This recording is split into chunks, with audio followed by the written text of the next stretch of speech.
Still just a snail. Huh. Sticking with a cripple for 3 years. Bro. You wouldn't get it. Maybe they've got some special preferences. That cripple in bed. Heh. If you ask me, it's all just Madison's scheme. Using one leg to tie someone down for life. Laughter echoed from the private room. I stood outside, my fists clenched tightly, until the laughter faded. Then came Ethan's low voice. All right. That's enough. Someone feigned surprise. No way. Don't tell me you're actually in love with that cripple. A brief silence followed. Then I heard him say, how could I? I mean, I don't have any weird preferences. Honestly, living with a cripple every day is exhausting. If it weren't for what happened 3 years ago. Hey, Madison, what are you doing here? The door to the private room swung open, and every gaze landed on me. Their eyes were filled with pity, disdain, everything but surprise. For a fleeting moment, Ethan looked startled and uneasy, but he quickly masked it. He strode over to me, his tone full of reproach. Don't you know your situation? What are you doing here? Sitting in my wheelchair. I locked eyes with him silently and raised my phone. You asked me to come. An hour earlier, Ethan had texted me, saying he was drunk and needed me to pick him up. Ethan pushed me into the private room and let out a sigh, closing his eyes. Are you happy now? One of the men who had mocked me earlier raised his hand with a grin. Sorry about that, Madison. We were just joking around. Wanted to see how much you care about Ethan. He claimed the text had been sent as a prank, using Ethan's phone, to prove how much I loved him. Their disdain was barely concealed in their voices. I turned to Ethan, confused. He seemed to have known all along. I didn't think you'd actually come, he said, noticing my expression. He pinched the bridge of his nose with a look of exasperation. Think about it. Even if I were drunk, any friend or driver could have taken me home. What could you have done? I followed his gaze down to my legs. What could I do? Probably just panic after getting the text. Rush out in my wheelchair to hail a cab, and trouble the driver to lift me in. Thinking about it now, I realized how foolish I'd been. So eager to play the joke in their eyes. Well, if nothing's wrong, I'll head back now. Lowering my head, I turned my wheelchair around and started to leave. Someone stuck their foot out to block my way. Don't leave so soon. Madison, you can't show up and not have a drink. A glass of alcohol was shoved in front of me. I'm allergic to alcohol, I said, glancing at Ethan again. He stayed silent, facing a room full of mocking stares. I quietly took the glass. Haha, now that's the Madison we know. The man didn't finish his sentence. He yelped as I splashed the drink in his face. What the hell? You cripple, he shouted, switching my wheelchair to electric mode. I rolled over the foot that had blocked my way without hesitation. The room behind me exploded with curses. I ignored them all, carefully shutting the door to their private room behind me. Ethan chased after me, immediately launching into scolding. Madison, don't go too far. They're my friends. He reached out to grab me, but I blocked him. They're your friends? And I'm your wife. You defend your friends. But when your wife is humiliated, you just stand there. Ethan pressed his lips together, a clear sign that he knew he was wrong but refused to admit it. Suddenly, I felt like everything was meaningless. I turned my wheelchair toward the main door, moving forward steadily. Just as I reached the door, Ethan caught up with me again. They're a bit blunt. Sure. But what they said, it's all true. Ethan's words stung like needles. I rubbed my damp eyes hard, trying to keep my voice steady. Let's get a divorce. He froze in place, the words of refusal spilling from his mouth without hesitation. No, I can't divorce you. I looked at him in confusion. Why not? I heard it with my own ears. You don't like me. Before, I could lie to myself. Even if his friends didn't welcome me, I believed he loved me. That was enough. But tonight, after hearing those words, I realized how ridiculous I'd been. The night wind was cold. Ethan took off his jacket and draped it over my legs. It's my fault. What I said earlier. I was drunk. Don't believe it. In any case, we're not divorcing. Be good. His familiar minty scent surrounded me, and I couldn't hold back my tears anymore. Ethan pushed my wheelchair as we moved through the crowded streets. I'll take you home, he said softly. He walked slowly, lost in thought, so much so that he didn't notice a pothole ahead. I quietly reminded him. After murmuring an apology, he fell silent again. I hesitated before speaking. I just want you to know, if you think it's a burden, if you don't love me, we can get a divorce. I'd loved Ethan for 10 years, but that didn't mean I would cling to him forever. His voice sounded annoyed. I said we're not divorcing. Madison. I closed my eyes and stopped talking. Memories of the past came rushing back. 3 years ago, when the ceiling of the lab collapsed, my instincts kicked in. I pushed Ethan out of the way and saved him, but I was hit instead and lost consciousness. That day, I had planned to confess to him, to finally give an answer to my 7 years of silent admiration. When I woke up, the first thing I saw was Ethan's reddened eyes. Madison, are you insane? Do you not care about your own life? Who asked you to meddle?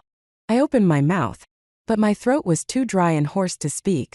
I wanted to tell him it was okay, that I liked him, and that I wanted to repay the kindness his family had shown me. After all, my parents had passed away when I was very young. Without the support of the Carter family, my life would have been much harder. When I tried to get out of bed to get myself some water, I realized my legs were completely numb. Ethan's guilt deepened when he noticed. He took my hand and said, "From now on, I'll be your legs. Madison, let's get married." I admit, that moment, I was overwhelmed by happiness. Okay, Ethan, actually, I've liked you for 7 years. Ethan gripped my hand tightly but didn't say a word. I subconsciously ignored the trace of reluctance in his eyes. The next morning, when I woke up, Ethan was already gone. On the bedside table, he had left a glass of warm milk. "Work has been busy lately. Don't wait for me for dinner at night." His note read. I took a sip of the milk. It was sweet, but I'd never liked sweet milk. Outside the door, there was a clattering sound followed by a loud shout. "Good morning, sister-in-law." It was Ethan's cousin, Rain Carter. I let out a long sigh, thinking to myself, what a headache. Rain leaned against my wheelchair with a familiar yet mocking smile. "Sister-in-law, you're something else. Always giving my brother trouble. Last night's dinner wasn't just some random gathering. There were several important connections Ethan needed to build. But your little outburst ruined everything for him. So, what do you plan to do about it?" I looked at her calmly. "You can have Ethan divorce me." The excitement I'd felt about our marriage had long since faded. Over time, I began to notice Ethan's indifference, his subtle distance. His friends hadn't been hostile toward me from the start either. Deep down, I understood. They were simply voicing what Ethan couldn't say himself. I had told him many times, if it's just about saving your life, there's no need. We can divorce. But he had always refused. Rain sneered. "You don't actually think my brother won't divorce you because he likes you, do you?" She grabbed my wheelchair and pushed me forward forcefully.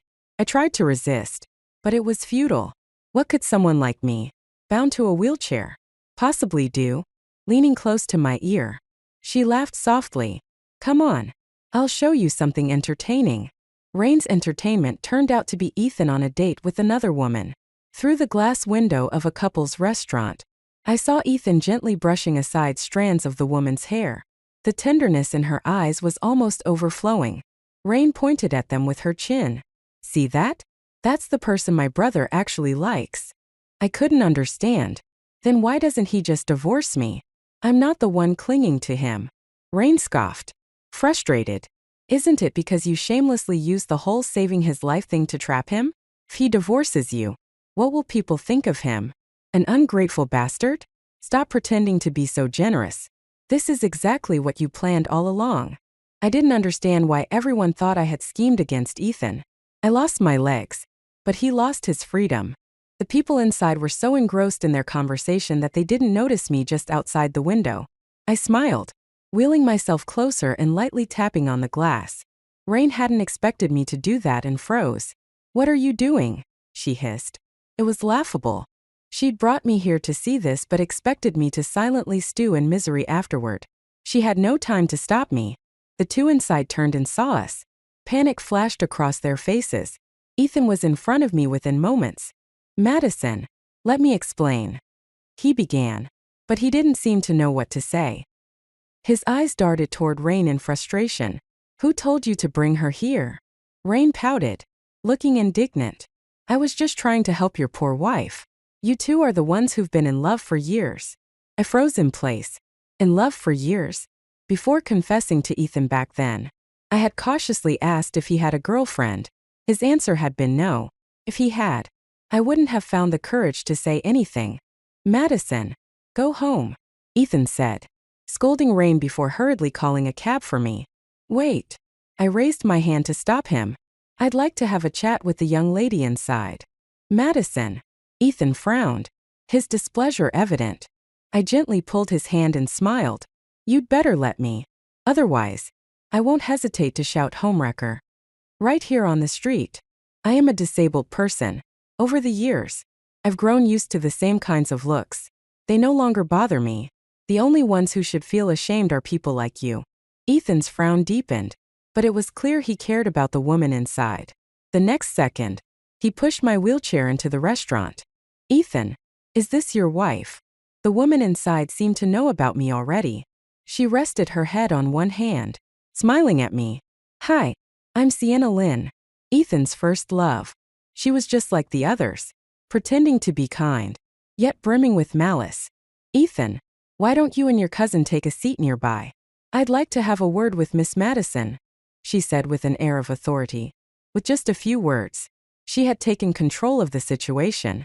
Ethan hesitated, but eventually, he led Rain to a table not far from us, his worried eyes fixed on me. Sienna casually stirred her coffee, her tone light and conversational. Miss Madison, you know, if it weren't for you, I would have been the one to marry Ethan. I didn't know. I replied honestly. I've never seen you in his circle. I didn't even know he had a first love. She raised her head, her gaze tinged with resentment. We were in a secret relationship. My family always believed his family wouldn't approve. Only Ethan's mother silently supported us. We dated in secret for 2 years. Before the accident, we were already preparing to tell our families. But you ruined it. So that's why Rain hated me so much when she found out I was marrying Ethan. But how could it be my fault? I had asked him more than once if he had a girlfriend, and he chose to hide the truth. After the earthquake, he made the decision to marry me himself. Sienna seemed to read my thoughts and let out a soft laugh. Are you curious why he insisted on marrying you? I looked up at her, a sinking feeling in my gut. Something told me I wouldn't like the answer. Because he found your diary. Her words hit me like a bolt of lightning. Your diary, where you confessed your crush on him for years. He didn't find it sooner. Didn't find it later. No. He found it right after you lost your legs and fell unconscious. And not just him. His mother saw it too. My mind went blank. So, he had seen my diary. Sienna continued, her voice dripping with bitterness. Ethan was originally going to pretend he hadn't seen it, but his mother got to it first. The elders meant well. They've watched you grow up. And the Carter and Madison families have been friends for years. So, that day, Ethan's mother asked him, do you love Madison? Ethan thought, if both sides had feelings for each other, why not? But he misunderstood their concern as pressure. And under what he believed to be that pressure, he gave me up and married you. I felt like a fool, remembering how I had bared my heart to him in excitement after learning he wanted to marry me. It had been nothing more than a joke. He could divorce me now, I said quietly. But he hasn't. That's what I don't understand. Sienna's lips curved into a mocking smile. Because you're useful to him. Ethan is at a critical stage in his career.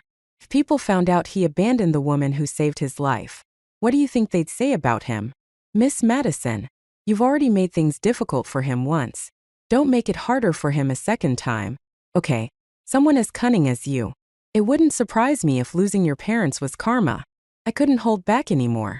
I grabbed the tray holding her coffee and threw it in her face. She could say anything, but bringing up my late parents was crossing the line. Madison, what are you doing? Ethan shouted, quickly stepping in front of Sienna to shield her. I pointed at her. She insulted my parents. Sienna looked disheveled and panicked, her eyes brimming with tears. I didn't. I was just explaining our past to him. Ethan glared at me. his face filled with anger. Apologize. I stared at both of them for a long moment before I laughed. All right, I'll apologize. But before that, can I say something to you? Ethan didn't respond, which I took as consent. Come closer. This is something only for you to hear. He leaned down slightly. I mustered all the strength I had and slapped him hard across the face. Divorce me, I said. Ethan's expression darkened completely. Madison, I've told you, we can't get divorced. Can't get divorced? I sneered. What you really care about is your reputation, isn't it? But this time, I won't let you use me to save face while I continue to suffer. I turned my wheelchair to leave, but suddenly, I was yanked out of it with great force and thrown to the ground. Ethan's eyes were bloodshot as he yelled, Divorce? Look at you. Who would want you? A cripple. After leaving me, I stared at him in disbelief, unable to comprehend that these words had come from him. Do you think I was born this way? I shouted back. Ethan, I lost my legs because I saved you. I'm your benefactor. And I never begged to save you. Did I? Did anyone ask me if I was willing? I would have rather been the one who ended up disabled. Do you have any idea how much guilt has weighed on me because of this? Do you know how much I've sacrificed because of that guilt? He vented all his frustrations about owing me his life, as if I had demanded it from him. I wish you'd never saved me, he finished. I sat there in stunned silence, staring at him. Then, amidst the overwhelming humiliation, I felt a faint wetness. My body had betrayed me. I'd lost control and wet myself. Ethan noticed immediately. Without a word, he picked me up and put me back in the wheelchair. His eyes were filled with disgust as he draped his coat over me. Look at yourself. What can you even do without me? His voice was cold. I'll take you home. Calm down and think things through. He called a car for me. The driver, a chubby middle-aged woman, arrived quickly. Ethan had already spoken to her, slipping her some extra cash to ensure she would help push my wheelchair to the door when we arrived. As the driver helped me into the car, she noticed my mood and gave me an encouraging thumbs up. Don't lose hope, sweetheart. Life still has its bright sides. She probably thought I was on the verge of giving up completely. Maybe she worried I'd do something drastic. But I wouldn't, because half an hour earlier, I had received a text from an unknown number. It contained a screenshot of a chat. So, Ethan, your wife's really dead set on divorcing you. Huh. Looks like the devoted husband act you've been using with Mr. Gu won't work anymore. But that's fine. If one path doesn't work, we can always try another. Remember Mr. Chi I mentioned before? He loves playing around with disabled women. Madison would be perfect for him. Since you're divorcing her anyway, this is the perfect chance to catch him in the act and accuse him of cheating. That way, you won't have to bear the shame of abandoning your savior. Tomorrow night at 9. Don't say I didn't give you a chance. There were more messages, but it was Ethan's single reply. Okay. That shattered me completely. How ruthless. He resented me for saving his life, blamed me for the pressure it brought, and now he was planning to squeeze out the last bit of value I had left to pave his way forward. I didn't know who sent me that text message, but whoever it was, I had to thank them. Madison, I'm back. Ethan slurred as he stumbled into the house, reeking of alcohol. He wobbled over to me, crouching in front of my wheelchair. I'm sorry. I was such a jerk earlier. Let's not get a divorce. Okay. I looked at him calmly and gave him a soft smile. All right. Really? He asked, his tone filled with disbelief. I nodded and handed him a cup of hot milk. I was wrong about earlier too. Drink this to sober up. I've booked tickets to Madeira for tomorrow. Let's go on a trip together. Okay. Ethan looked startled at first, then confused. Tomorrow? Let's talk about it tomorrow. All right. I replied with a smile, pushing the milk closer to him. I watched as he drank it. The drug worked quickly. As expected, Ethan collapsed onto the floor, unconscious. Turns out losing mobility in your legs really is inconvenient. I spent 2 whole hours severing Ethan's legs. He woke up midway, screaming hysterically. I had no choice but to shove a towel into his mouth to muffle the noise. He shook his head violently as I worked. I patted his shoulder to calm him down. Don't worry. I won't kill you. I just want your legs. You don't care about them anyway. So why not return them to me? He whimpered, as though pleading. I slapped the chat log onto his face, and he finally went quiet, left only with pain and despair. Ethan fainted and regained consciousness several times throughout the process. When I was done, I removed the towel from his mouth, but he could barely speak. His faint gasps for breath were enough to make me put the towel back. I had no interest in hearing anything he had to say. I had woken up far too late in life. The moment I lost my legs, my life was ruined. If he wanted to destroy me entirely, then I'd simply beat him to it and destroy him first. I lit the charcoal in the room and lay down, waiting for sleep to take me. Felt good, knowing I'd take a monster with me when I left this world. I didn't expect to open my eyes again. The numbness in my legs made me widen them in disbelief. Then I realized I had gone back in time. I had been reborn. Before the accident, I shot up in shock, startling everyone else in the lab. Madison, are you okay? Someone asked, their voice filled with concern. I stared at my legs and mumbled something vague in response. I was back in my sophomore year. Back then, to be closer to Ethan, I'd chosen the same major as him and even managed to get into his project group.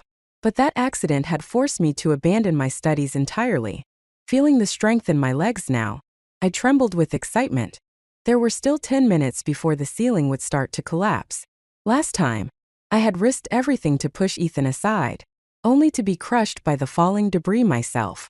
Madison, are you okay? A large hand touched my forehead. It was Ethan. Do you have a fever? Do you want me to ask for a leave on your behalf? I instinctively avoided his hand, and a flicker of hurt appeared in his eyes. Our odd interaction caught the attention of others in the lab. Are you two fighting again? Someone teased. In the past, I had always been the one chasing after Ethan, while he neither accepted nor rejected me, which led everyone to jokingly call us a couple. He has a girlfriend. I have nothing to do with him. I quickly denied, feeling repulsed at the mere thought of being tied to Ethan in this lifetime. Seeing my swift rejection, coupled with my mention of his secret girlfriend, Ethan froze slightly, lowering his voice. He asked, Madison, is there some kind of misunderstanding between us? I looked at him and suddenly realized the crux of the strange dynamic between us. At this moment, Ethan already had a girlfriend, yet he still acted ambiguously toward me. Even after I pointed it out, he refused to admit it. He wanted the thrill of a forbidden relationship, but didn't want to give up the benefits of my affection. So this was who I'd once liked. A selfish and deceitful man from the start. A sudden exclamation snapped me out of my thoughts. The ceiling began to collapse, just as it had in my previous life. Ethan stood directly beneath the falling debris, while I was only near the edge of the danger zone. In my past life, I had pushed him out of harm's way without regard for my own safety. In this life, I ran out of the danger zone without hesitation. Madison, Ethan shouted in disbelief. The next second, the ceiling came crashing down. Ethan let out a cry before falling unconscious. Out of basic decency, I still called 911 for him. The doctor later informed me that Ethan's legs were paralyzed, and he would spend the rest of his life in a wheelchair. I had to fight hard not to laugh out loud. Madison, why? Ethan rasped, his voice hoarse and tinged with tears as he woke up. He sounded as if I had betrayed him. You could have saved me, he said, his voice trembling, as though I were some heartless villain. I tilted my head and looked at him. Ethan, stop pretending. I know you've come back too. Before we were married, Ethan had never called me Madison. Yet he just used that nickname, and his question, why didn't I save him, confirmed my suspicions. Ethan's face turned crimson as his secret was exposed. He had hoped to seize the moral high ground and guilt me, but I wasn't falling for it. I moved closer to him, gently patting his paralyzed legs. Ethan, your legs are gone. Do you remember what you said to me in our previous life? That it was you who begged me to save you. Did anyone ask if I was willing? You said you'd rather lose your own legs. I smiled at him. Well, congratulations. You've gotten your wish. Now you don't have to feel guilty about me anymore. You've only lost your legs. But at least now you're free of any unnecessary obligations. Ethan sat there stunned, his expression cycling through a kaleidoscope of emotions. Madison, Why didn't I realize earlier that you're insane? He spat, trying to salvage his pride. Can't you tell the difference between something said in anger and what's real? His words mirrored what he'd said in the previous life, how he didn't need saving. Back then, he'd blamed me for saving him. Now, he blamed me for not saving him. My anger boiled over, and I slapped him hard across the face. You know I'm crazy, yet you still dare to talk back to me? Do you want me to take another leg while I'm at it? Hearing this, Ethan flinched violently. The series of events must have reminded him of how he'd met his tragic end in our past life. I must have been out of my mind, he muttered. I've always hated women like you, at least in this life. I don't have to be forcibly tied to you. He was grasping at straws, trying to maintain some semblance of dignity. 10 minutes later, Mrs. Carter arrived in a panic. Mr. Carter was out of town on business and couldn't return, leaving her to bear this devastating news alone. Auntie, don't be too upset, I said with a gentle smile. At least he's still alive, and living is what matters most. I offered Aunt Carter a token of comfort. In my past life, she hadn't been particularly bad to me, but she wasn't especially good either. Before I married Ethan, she genuinely treated me like a daughter. After the wedding, she did feel sorry for me at times, but that pity couldn't withstand the passage of time or the weight of her son's repeated sighs. So, when Ethan's cousin humiliated me, she chose to turn a blind eye. Madison, watch your tone, Ethan said, clearly anxious. He didn't want his mother to worry, but in his current state, he couldn't even turn over by himself. Madison, my husband and I are busy. Thank you for taking care of Ethan. Aunt Carter sobbed as she held my hand. I know you've always cared about him. With things as they are now, her words trailed off into tears. I understood her meaning. She was worried that Ethan would be unwanted, just like she worried about me back then. I replied without hesitation. Auntie, I've always seen Ethan as an older brother. Besides, Ethan already has a girlfriend. Aunt Carter turned to Ethan, stunned. Is that true? Ethan. Ethan pressed his lips together tightly, clearly not wanting to reveal the truth so soon. But my statement had forced his hand. I helpfully added, I've already notified her. She's on her way. I don't want to come between anyone's relationship, and I hope you'll understand. Just as I finished speaking, Sienna Lynn, dressed in white, peered at the door. Her reaction mirrored Aunt Carter's. Shock, followed by tears. Aunt Carter had met Sienna before and hadn't liked her. Sienna's family situation, 2 older sisters and a younger brother, made her unsuitable in Aunt Carter's eyes as a match for Ethan. However, given the current circumstances, Aunt Carter couldn't say much and excused herself to buy food. Sienna's tear-streaked face, coupled with her fragile demeanor, evoked pity, yet Ethan avoided her gaze entirely.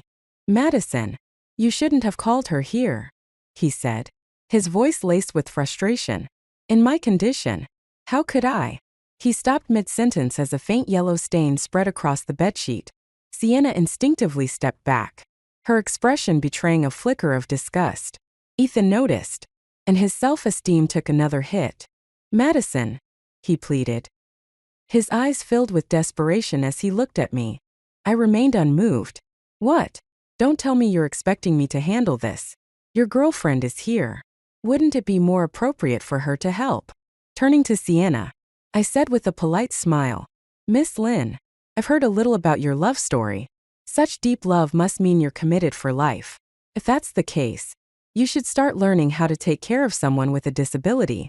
Under the pressure of my moral judgment, Sienna reluctantly helped Ethan up, struggling to support him. The bathroom door slammed shut behind them, but not before I caught a glimpse of the resentment in her eyes. I smiled. Back then, I had been the one to suffer misfortune. They had the luxury of basking in their tragic, unfulfilled love. But now, with their roles reversed, could they remain so steadfast under the pressures of life? After briefly explaining a few things to Aunt Carter, I left. Ethan had his mother, his girlfriend. He didn't need me around to complicate things further. I went about my life as usual, attending classes, enjoying the freedom to walk and run again. The long-lost sense of freedom was intoxicating. I heard that Ethan hadn't given up and was doing rehabilitation exercises every day. but it wasn't making any progress. Aunt Carter contacted me every now and then, subtly expressing her dissatisfaction with Sienna. It was clear she didn't believe Sienna could take care of Ethan the way I had. Ethan also tried to reach me, but I had blocked all his contact information. 3 months later, I went out to dinner with my lab teammates and unexpectedly ran into Ethan and Sienna. Sienna was pushing Ethan's wheelchair, and both of them looked displeased. She was busy berating Ethan and didn't notice me. "What are you doing here? Coming out in public like this?" she snapped. Her tone of disdain was a stark contrast to her previously gentle demeanor. I couldn't blame her for being upset. I had done some quiet digging and discovered that the so-called romantic love story between Ethan and Sienna was nothing but a calculated scheme on Sienna's part. Her dysfunctional family background had made her determined to find a wealthy man with little intelligence to help her change her fate. Ethan had appeared at just the right moment. Unfortunately for her, in the previous life, I had stolen him. As for this life, Ethan's face turned red from humiliation. "If I don't come, how will I know what you and your friends are saying about me?" Sienna sneered. "You're a cripple. A useless man. Did they say anything untrue? Look at yourself. You can't even go to the bathroom without my help. What else can you do? If it weren't for me wanting to escape my own family, do you think I'd ever choose to be with someone like you?" Ethan trembled all over. "You. What did you just say?" Sienna ignored his furious glare. If I had known taking care of a cripple was this troublesome, I would have picked a different target. "Divorce." Ethan roared. "Let's get divorced before we even have the wedding." So they were already legally married. It seemed Aunt Carter, realizing her son's situation, had decided not to let him be too picky anymore. Sienna punched Ethan twice without holding back. "Divorce? You think I don't want to? Taking care of you for 3 months has been unbearable. If it weren't for your insufferable mother, do you think I'd want to marry you?" The mask of the delicate, fragile flower was off, revealing Sienna's true, ferocious nature.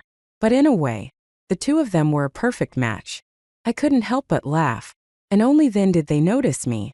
Sienna, eager to rid herself of Ethan, immediately turned to me. Perfect timing. "Take your brother away." Back when Ethan and Sienna were secretly dating, he had told her that I was his younger sister. Sienna gave Ethan a cold glance.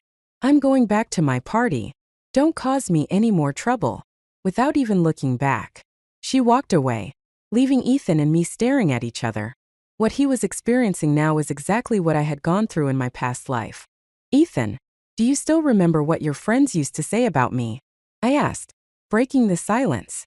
He turned his head away, his body trembling slightly. "I'm sorry. I didn't know." I cut him off. "You knew everything. You just didn't care because it wasn't happening to you."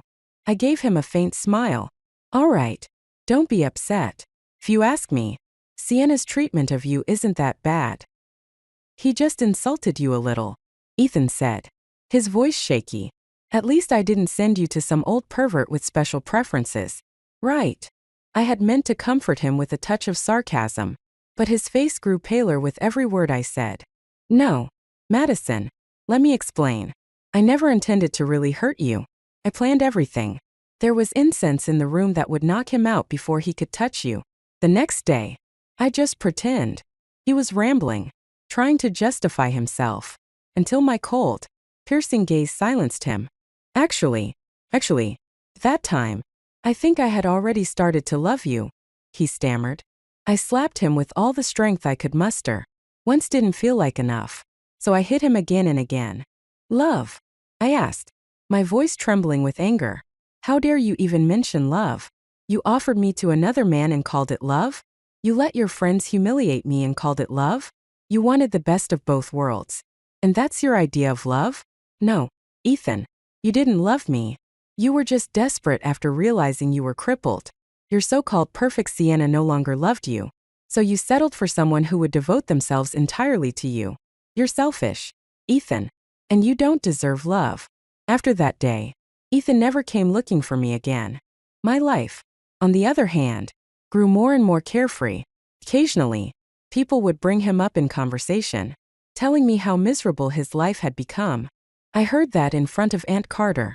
Sienna treated Ethan relatively well, but behind closed doors, She would beat and berate him constantly. Strangely enough, Ethan tolerated it all without complaint. I figured he must truly love Sienna. Rain Carter called me a few times, talking as if we were confidants. Sienna isn't as gentle and kind as I thought, she complained once. I used to think she was so sweet, but her heart is pitch black. She even said, Madison, if only you were the one who married my cousin, that would have been so much better. I laughed and brushed it off. Don't talk nonsense. Ethan and I are like siblings. Rain scoffed on the other end of the line. Not real siblings. Aunt Carter just took care of you for a few years. You're not even on the family registry. Madison, why don't you crash the wedding? It's happening early next month. Her words made my eye twitch. A vague memory surfaced. Back before Ethan and I got married in my previous life, Rain hadn't treated me with such malice. It was only after the wedding that her attitude took a sharp turn, and she grew closer to Sienna.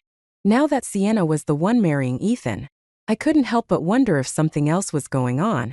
Rain, I asked cautiously, you don't have feelings for Ethan, do you?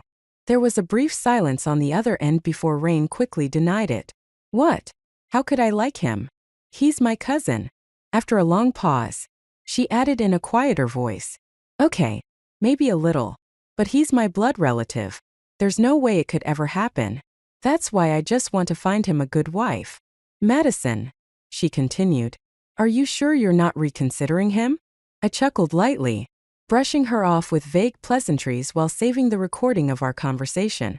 I'll definitely go, I replied.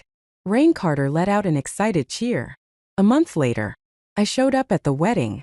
When I arrived at the venue, Ethan was being wheeled out by Sienna to greet the guests. Ethan, clearly embarrassed, gritted his teeth. Did you really have to drag me out here? Sienna smacked the back of his head. Say one more word, and I'll tear your mouth apart. I hadn't expected their relationship to deteriorate so badly. That they were even getting married was thanks to Aunt Carter's deliberate efforts to make Sienna suffer. When Ethan was healthy, Aunt Carter would never have allowed someone from Sienna's family background to get close to her son. But now that Ethan was disabled, families of equal status naturally didn't want to marry their daughters to him. Aunt Carter's original plan had been for me to marry Ethan. However, a few months ago, Ethan had stubbornly insisted on being with Sienna, leaving Aunt Carter too humiliated to ask me to step in. Instead, she offered Sienna's family $30,000 as a one-time payment to buy her for Ethan. Sienna's family happily handed over her household registration once they received the money. First, Sienna went along with caring for Ethan for the sake of the money, but after being tricked into marriage, she realized she had been cut off. With Aunt Carter refusing to give her a single cent more, divorce wasn't an option either. If it's such a great, earth-shattering love, then let's lock it in for life, Aunt Carter had said. From a distance, Ethan noticed me. His gaze lingered on my legs, a look of longing flashing across his face. Aunt Carter had yet to show up at the wedding, clearly intending to embarrass Sienna openly. But what puzzled me was that it seemed like even the Carter family had given up on Ethan entirely. Sitting at the relatives' table, Rain noticed me and stealthily flashed me an okay sign. This was part of her plan. During the wedding reception, Rain had arranged for a slideshow showcasing moments from my history, with Ethan to play for everyone. Her plan was to provoke Ethan's feelings for me, making him regret his decisions and even cancel the wedding on the spot. It would ruin the wedding and humiliate Sienna to the greatest extent possible. Of course, Rain conveniently left out the part where this plan would also leave me in an extremely awkward position. I could hear her calculations loud and clear, so I subtly made a few adjustments of my own. Well, isn't this Ethan's little sidekick? A familiar voice interrupted my thoughts. I turned to see one of Ethan's old friends, the same one who used to make things difficult for me. TSK. Look at you. Still pining after a cripple? Don't tell me you have some special preference, he said mockingly, showing no respect for me. Or Ethan. If you're not here to eat, then get lost. Ethan's voice boomed out of nowhere. I hadn't realized he'd wheeled himself over to stand by my side. He glared at his former friend, fury in his eyes. Do you really think you're someone important? The man sneered, looking Ethan up and down with disdain. Pity for a cripple is all you're getting. Let me tell you something. Your dad has already brought your 12-year-old half-brother home. A bastard child? I was genuinely surprised. It seemed like even Ethan's father had abandoned him. Get out. Zhou. Ethan roared, his voice trembling with rage. He was already on the verge of losing control, though his condition made it impossible for him to physically retaliate. Zhou ignored him entirely and sat back down with a smug grin. What now? Ethan? What kind of scene are you making this time? Sienna's voice cut through the tension as she stormed over. Without missing a beat, she kicked Ethan's paralyzed legs. Are you trying to embarrass me even more today? She followed this with another barrage of slaps and scolding, completely disregarding the crowd. Let it go. Sienna, Zhou said, laughing. At least give him some face in public. After all, his old flame is right here. As he spoke, his gaze shifted toward me. I hadn't planned on stirring up trouble at the wedding, but Zhou, in both my past life and this one, was just too vile.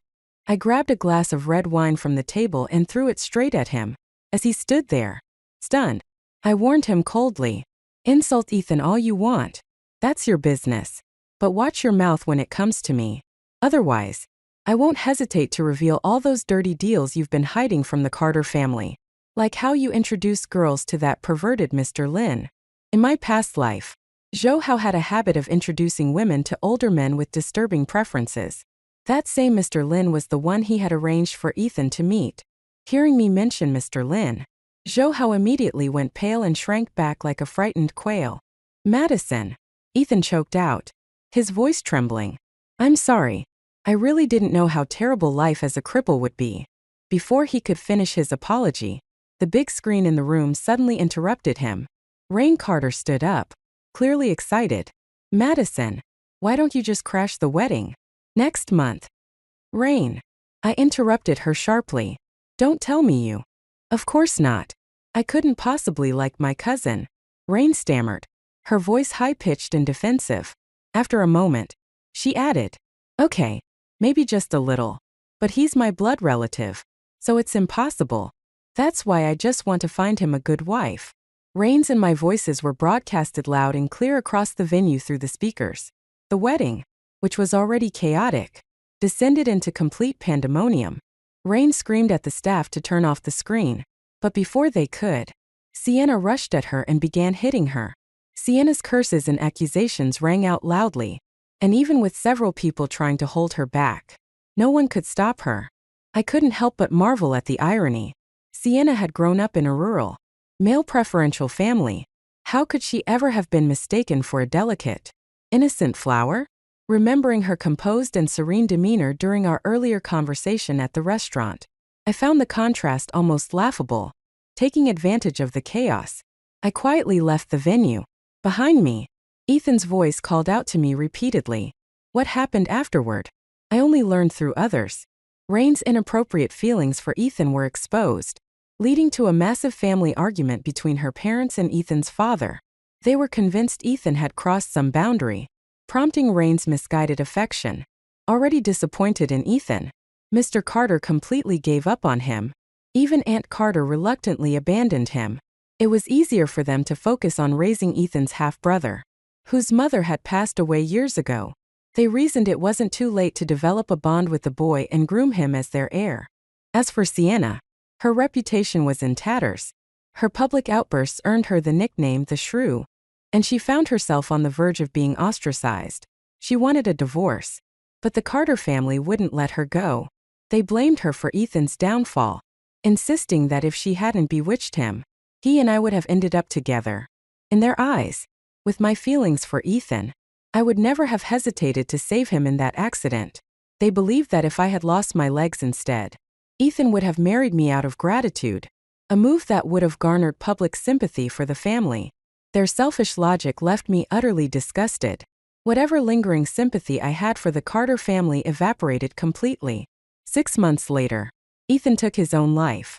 He didn't go alone. He took Sienna with him. I heard that Sienna had secretly reconnected with Zhou and tried to introduce Ethan to one of Zhou's shady connections. When Ethan woke up and realized what had happened, he lost his mind entirely. He alternated between crying about his own foolishness and cursing Sienna, declaring she deserved a horrible death. In the end, he hired someone to replace Sienna's usual vitamins with sleeping pills. Once she fell into a deep sleep, he set fire to their home, burning both of them alive. After Ethan's death, I received a letter from him. I didn't bother opening it. I knew it would contain nothing but meaningless regrets. Without hesitation, I tossed it into the trash. There are no second chances for people like him. Even if fate allowed him to live again, no matter how many times he tried to change the outcome, I would never waver. I have a clear goal for my life now. I will only strive to become the best version of myself,